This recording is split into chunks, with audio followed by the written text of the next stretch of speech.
Shalom, kita berjumpa kembali di dalam acara Mujizat Zaman Now. Dan kita percaya bahwa program dari Monument Church ini akan menjadi berkat bagi Bapak Ibu semuanya yang menyaksikannya. Mari kita berdoa dan kita bawa acara ini ke dalam tangan Tuhan. Bapa, kami bersyukur untuk kembali Monument Church dapat memberkati tubuh Kristus melalui program Mujizat Zaman Now yang akan disampaikan di dalam ibadah ini. Dan kami percaya mereka yang menyaksikan akan menerima dan akan mengalami lawatan jamahan Tuhan, menerima pewahyuan yang berasal daripada Tuhan dan nama-Mu yang ditinggikan. Kami serahkan program ini ke dalam tangan-Mu Tuhan, dan kami mau menyembah-Mu. Terima kasih Bapa, dalam nama Tuhan Yesus. Oh, anugerah-Mu melimpah bagiku, selalu baru di setiap waktuku. Kebenaran-Mu dan perkenanan-Mu mengikutiku. Oh, anugerah-Mu melimpah bagiku, selalu baru di setiap waktuku.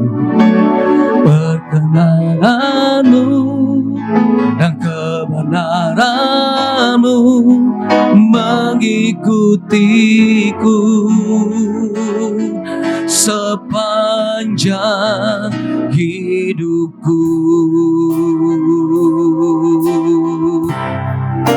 Anugerah-Mu melimpah bagiku, selalu baru di setiap waktuku. Kebenaran-Mu dan perkenanan-Mu mengikutiku. Anugerah-Mu melimpah bagiku, selalu baru di setiap waktuku. Kebenaran-Mu dan perkenanan-Mu mengikutiku sepanjang hidupku. Kebenaran-Mu dan perkenanan-Mu, kebenaran-Mu dan perkenanan-Mu, kebenaran-Mu dan perkenanan-Mu mengikutiku sepanjang hidupku.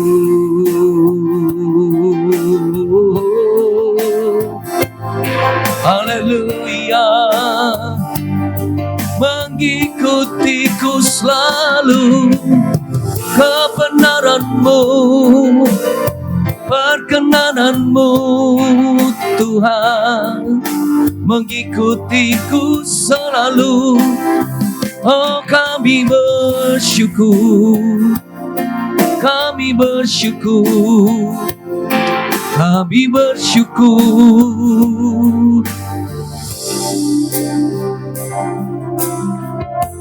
Terima kasih Tuhan. Mataku tertuju padamu, ke gunung batu dan perisaiku.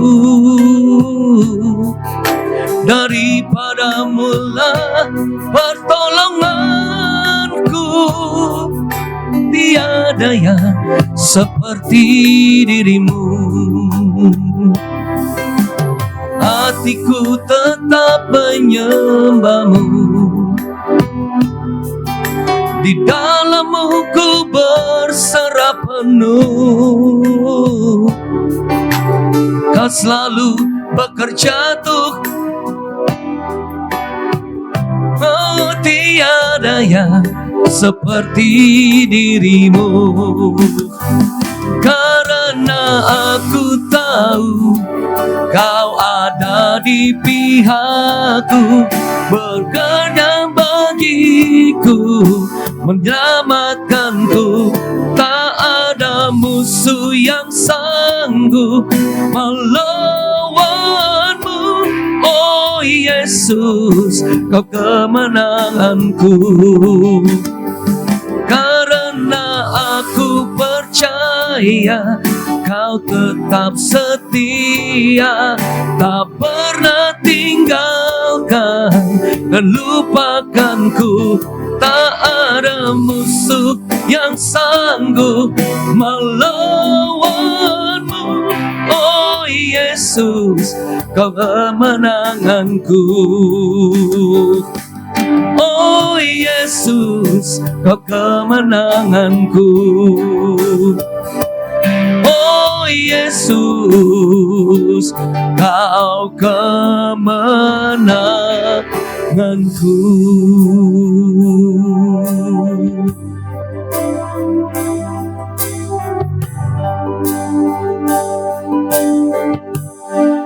Shalom Bapak Ibu, shalom semuanya. Judul renungan kita malam ini adalah Yesus membangkitkan anak Yairus dan menyembuhkan wanita pendarahan. Dan ini terambil dari Injil Markus 5 ayat 21 sampai dengan 43. Dan ini sebenarnya adalah mujizat yang unik Bapak Ibu. Kenapa? Karena mujizat di dalam mujizat. Ya, Tuhan Yesus sedang berjalan menuju rumah Yairus untuk membangkitkan putri Yairus. Di tengah jalan, seorang wanita pendarahan 12 tahun memegang jubah Tuhan Yesus sehingga sembuh. Yairus adalah gambaran orang Israel, sedangkan wanita pendarahan adalah gambaran orang non-Israel. Walau orang Israel dalam rancangan Allah lebih dahulu akan diselamatkan, tetapi orang non-Israel lebih dulu justru bertobat dan menerima keselamatan dari Tuhan Yesus. Ya, kenapa? Ya, karena orang Israel semula menolak Yesus sebagai Mesias. Bahkan sekarang juga mereka masih berdoa di tembok ratapan untuk meminta kepada Allah untuk datangnya Mesias. Padahal Mesias sudah datang. Ya Bapak Ibu, lanjutkan lagi.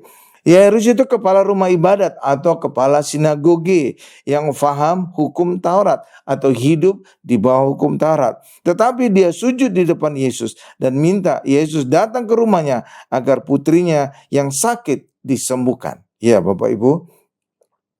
Ya, jadi ini juga menjadi gambaran orang yang hidup di hukum Taurat suatu saat bisa akan tunduk menyembah kepada Tuhan Yesus dan juga menyembah kepada atau tunduk kepada orang yang hidup di bawah anugerah. Ini juga menjadi bukti bahwa orang di bawah hukum Taurat tidak beriman, dan itu sesuai dengan Galatia 3:12. Juga iman murid-murid juga tidak lebih besar dari biji sawi. Sehingga Yesus menegur mereka, jika engkau mempunyai iman sebesar biji sawi, gunung pun engkau bisa pindahkan. Artinya apa? Artinya tidak ada murid-murid yang punya iman sebesar biji sawi. Semuanya lebih kecil. Coba kita bandingkan dengan perwira Romawi. Itu dipuji Tuhan Yesus, punya iman yang besar. Kenapa? Karena dia percaya sepatah kata saja Tuhan Yesus bisa menyembuhkan hambanya yang ada di rumah. Tidak perlu Yesus datang ke rumahnya. Juga ibu Kanaan juga yang minta kesembuhan putrinya di rumah. Jadi mereka cukup percaya kepada Yesus tanpa harus Yesus datang ke rumah mereka. Nah, coba kita lihat sekarang wanita pendarahan 12 tahun itu mengalami kesembuhan. Markus 5:26 dikatakan, ia telah berulang-ulang diobati oleh berbagai tabib sehingga telah dihabiskannya semua yang ada padanya. Namun sama sekali tidak ada faedahnya, malah sebaliknya keadaannya makin memburuk. Ini artinya upaya kesembuhan dari manusia seringkali gagal. Iya Bapak Ibu, seringkali gagal. Markus 5:27 dikatakan, dia sudah mendengar berita-berita tentang Yesus. Maka di tengah-tengah orang banyak itu, ia mendekati Yesus dari belakang dan menjamah jubahnya. Ya, jadi saya ingin tekankan, saya ingin jelaskan tentang kata mendengar dan dari belakang. Wanita ini sudah mendengar berita tentang Yesus. mendengar. Kita ingat akan Roma 10 ayat 17. Jadi iman timbul dari pendengaran dan pendengaran oleh firman Kristus. Bukan sembarang firman.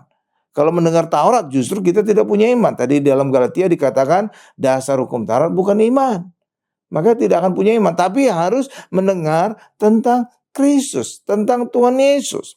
Orang Kristen, karena itulah orang Kristen harus semakin banyak mendengar khotbah-khotbah tentang Yesus. Agar iman kita bertumbuh, bukan mendengar khotbah tentang kehidupan sehari-hari.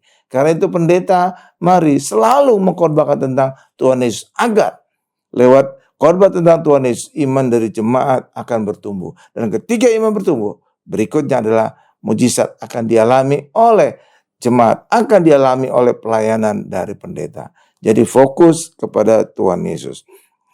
Yang berikutnya, tadi dari belakang. Wanita pendarahan itu datang dari belakang. Kenapa? Karena wanita ini tahu, wanita pendarahan dianggap najis dan tidak boleh menyentuh orang banyak. Karena bisa mengakibatkan orang lain akan ikut najis. Itulah sebabnya dia datang diam-diam dari belakang. Bahkan ada kitab Injil lain berkata dia memegang ujung jubah Yesus. Kenapa dari belakang dan memegang ujung jubah Yesus?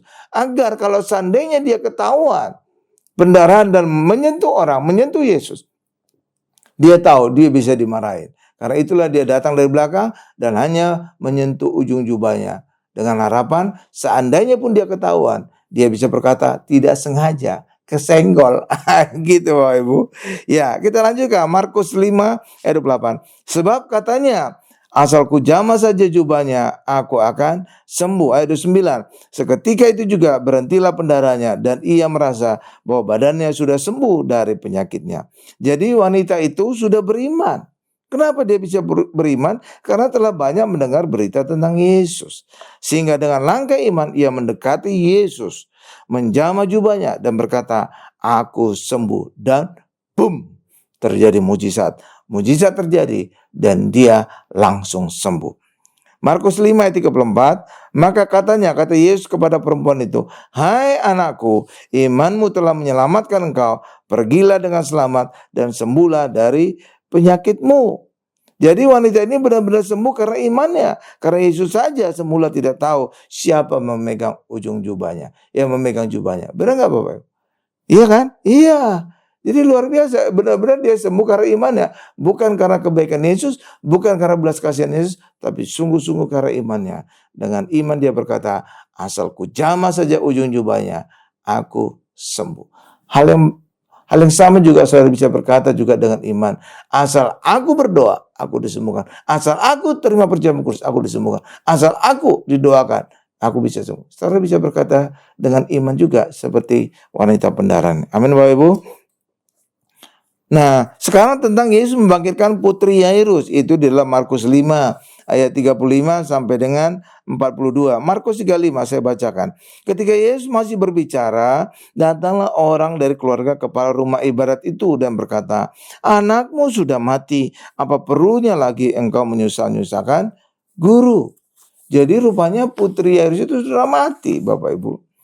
Markus 5 ayat 36. Tetapi Yesus tidak menghiraukan perkataan mereka dan berkata kepada kepala rumah ibadat itu, jangan takut, percaya saja.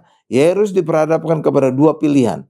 Percaya fakta putrinya mati yang diberitakan oleh keluarganya, artinya ini bukan kebohongan, tapi sungguh-sungguh oleh keluarganya. Atau percaya Tuhan Yesus. Pilihan ini sering juga dihadapi oleh orang Kristen. Percaya fakta yang dialami, mungkin dia sedang sakit, mungkin sedang dia resesi, atau mungkin dia sedang ada masalah. Atau percaya kepada firman Tuhan. Ya, jika orang Kristen percaya firman, maka fakta di dalam hidupnya akan diubahkan.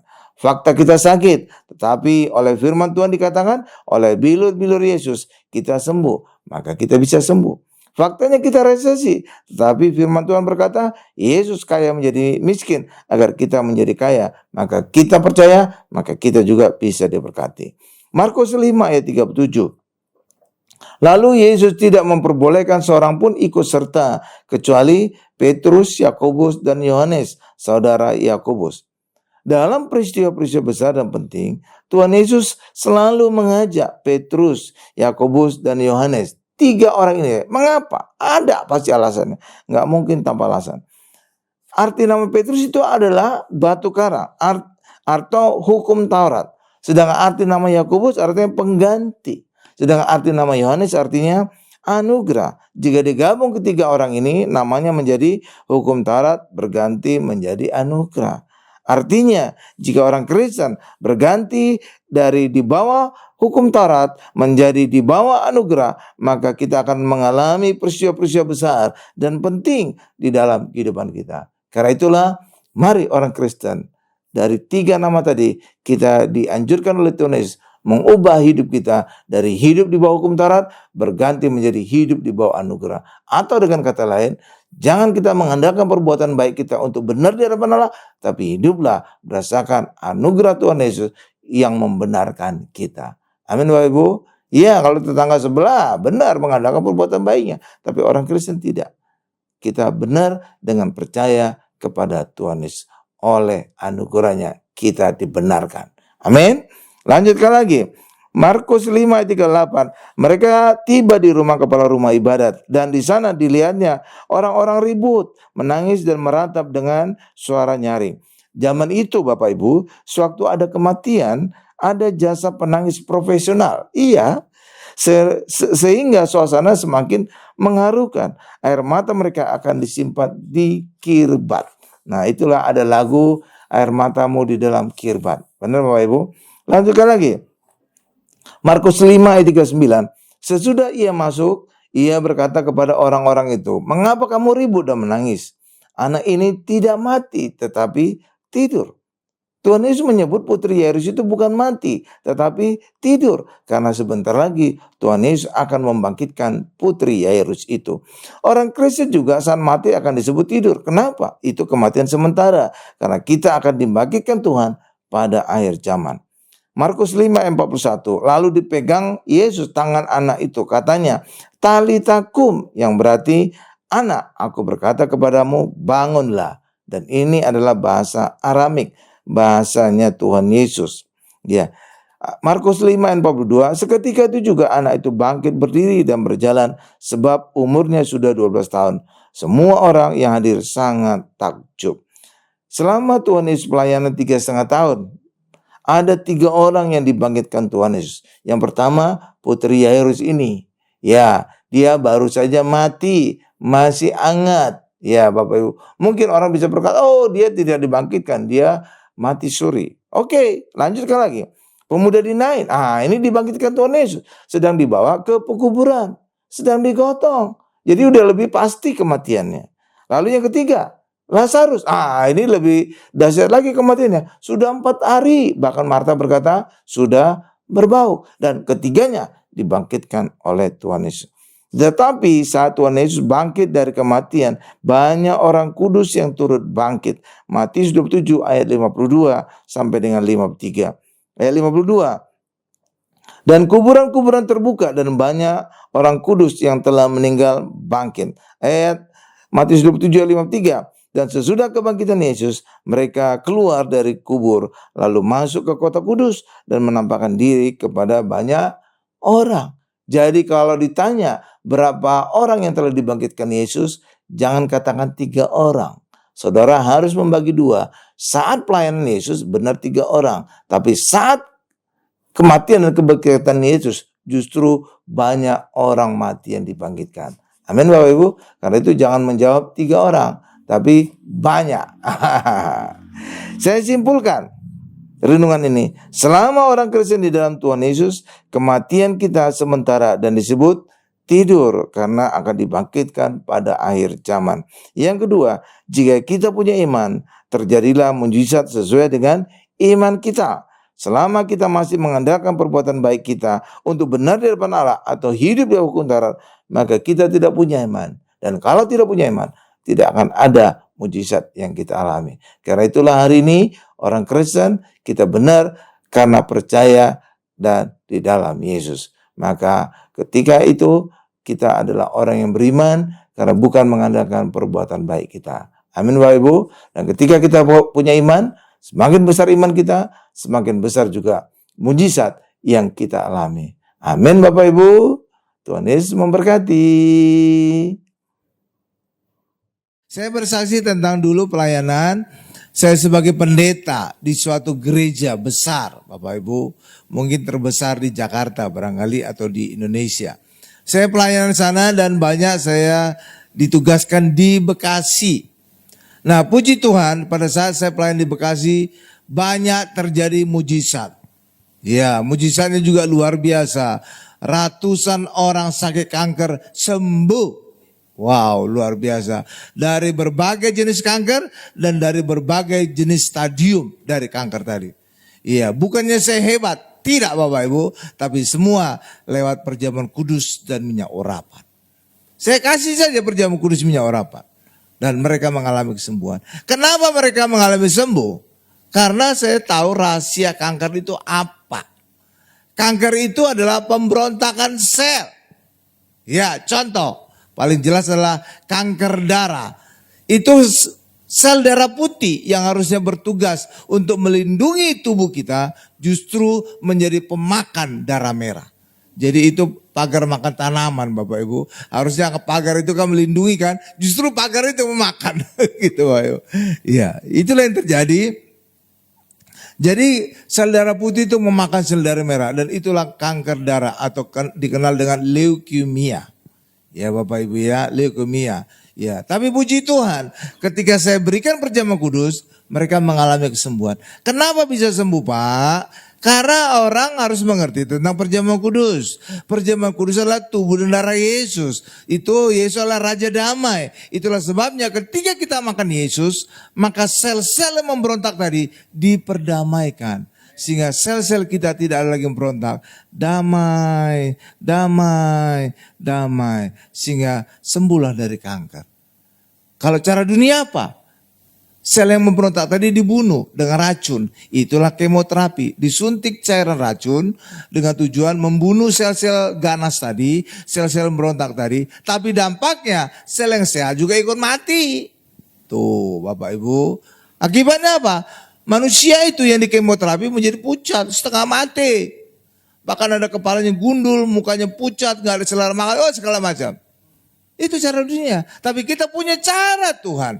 Kita makan perjamuan kudus, kita minum darah Yesus. Dan disitulah terjadi mujizat kesembuhan. Kenapa? Raja damai kita makan, maka damailah di seluruh tubuh kita.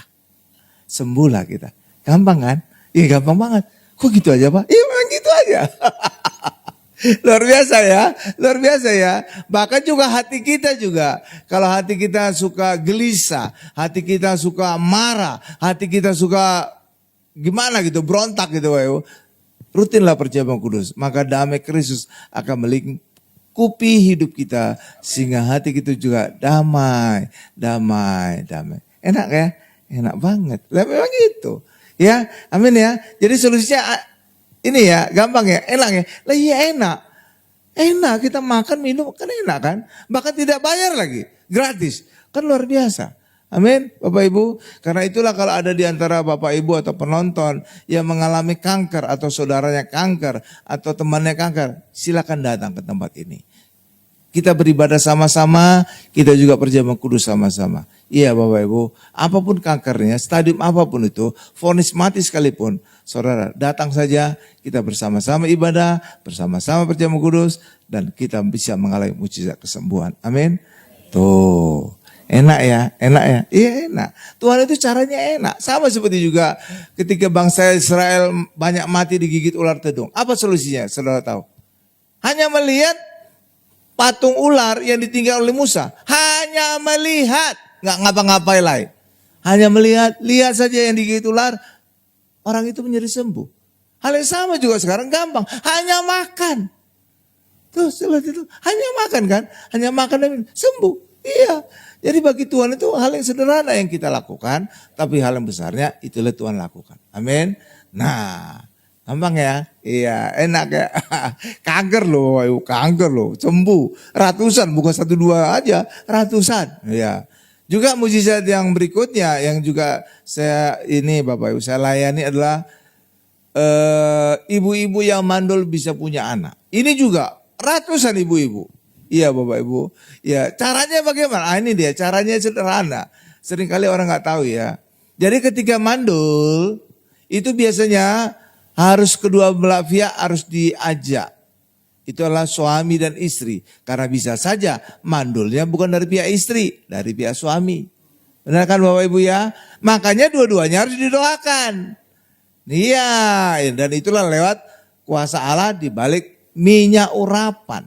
Hanya saya oles-oleskan saja. Caranya gimana? Ya saudara lakukan aja ya. Ini yang saya lakukan dan terbukti mujizat ya. Saya nggak ada rahasia-rahasiaan. Saudara coba aja tapi harus dengan iman. Ya.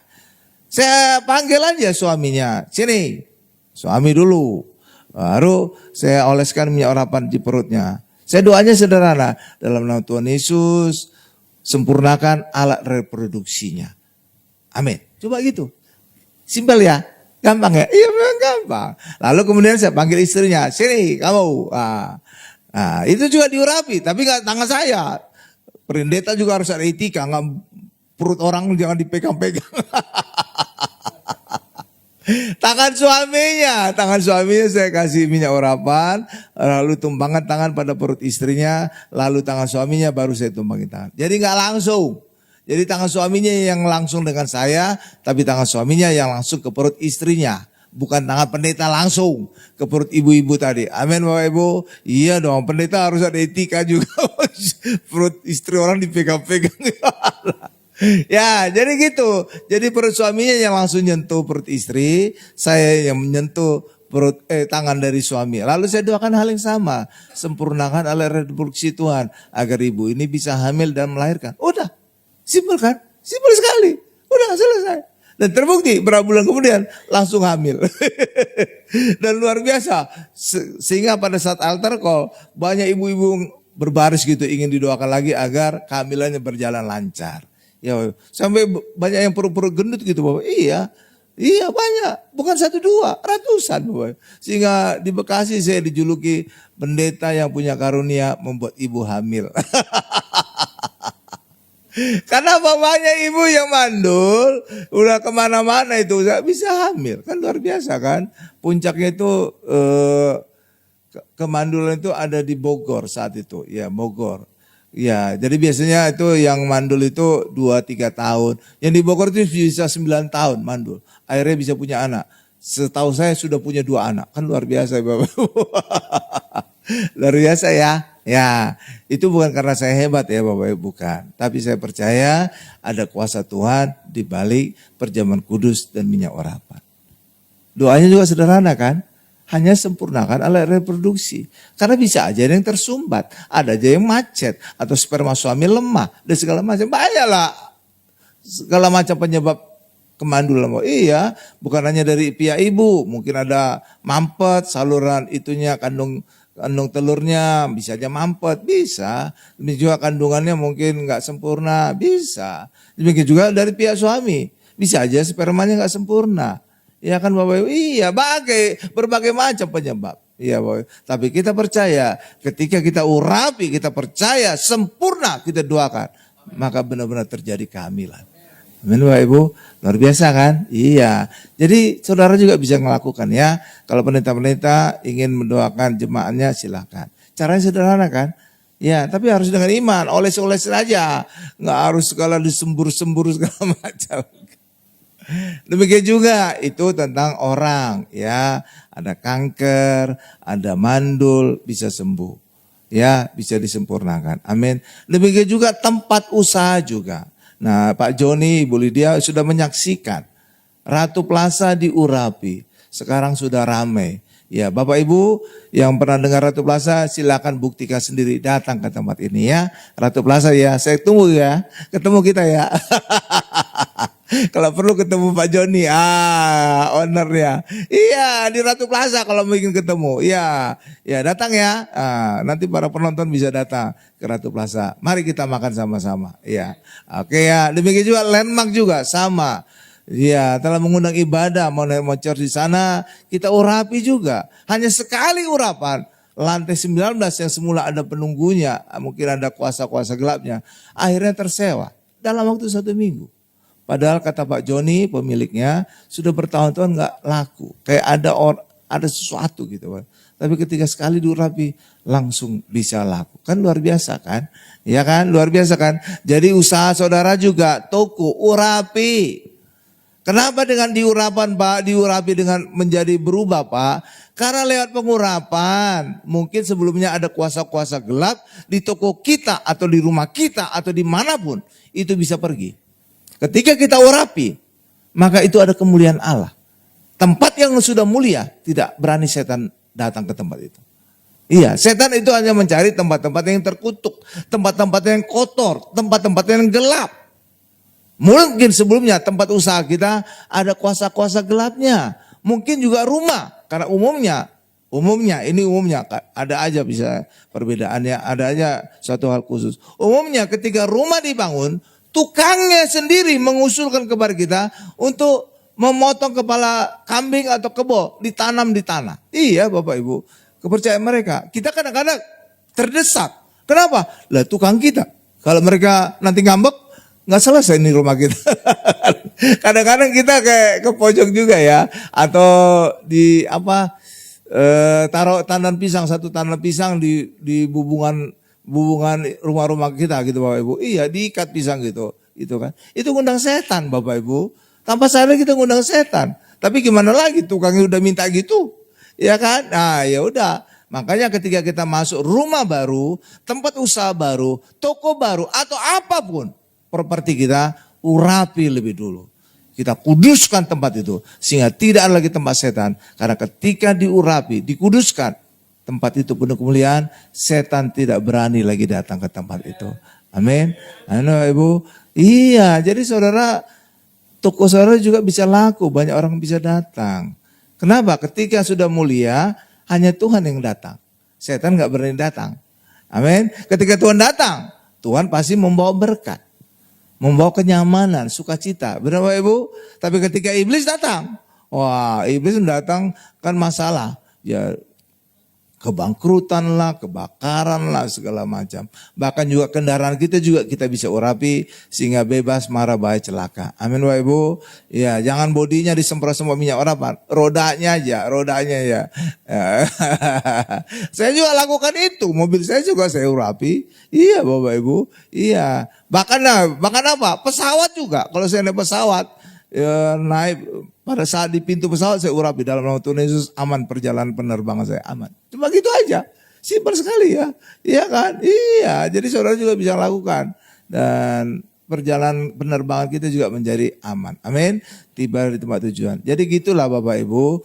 Jadi mari kita percaya ada kuasa Allah di balik minyak urapan dan perjamuan kudus. Itulah yang dikatakan oleh Wahyu 6 ayat 6.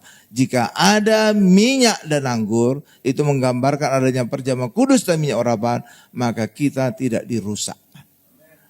Amin. Kita bebas dirusakkan oleh malaikat, dirusakkan oleh siapapun. Kita terpelihara sempurna. Ya, amin Bapak Ibu. Iya. Kalau saudara ragu-ragu, ya udah coba aja dulu. Iya ya, coba. Tapi harus iman dulu nyobanya. Jangan kayak iklan tuh. Buat anak jangan coba-coba. Ya, imani dulu. Sekali aja coba. Iya, inilah imanilah. Urapi toko saudara, urapi tempat usaha saudara. Ya, saudara lihat bedanya. Kelihatan bedanya. Ya, amin Bapak Ibu ya. Ya, jadi itu Bapak Ibu ya. Itulah kesaksian dari saya. Jadi biasanya kesaksian adalah orang yang mengalami, sedangkan ini saya adalah kesaksian dari orang yang melakukan pelayanannya. Jadi agak beda kali ini ya. Demikianlah program acara dari Mujizat Zaman Now yang saya yakin dan percaya menjadi berkat bagi Bapak Ibu sekalian. Sampai berjumpa di program acara Mujizat Zaman Now yang selanjutnya. Tuhan Yesus memberkati. Mari angkat tangan kita. El Shaddai, El Shaddai. Engkau maha besar dan Engkau menyertai kami senantiasa. Haleluya. El Shaddai, El Shaddai, Allah Maha Kuasa. Dia besar, Dia besar, El Shaddai mulia, El Shaddai, El Shaddai, Allah Maha Kuasa. Berkat-Nya melimpah, El Shaddai. Berkat-Nya melimpah, El Shaddai. Berkat-Nya, berkat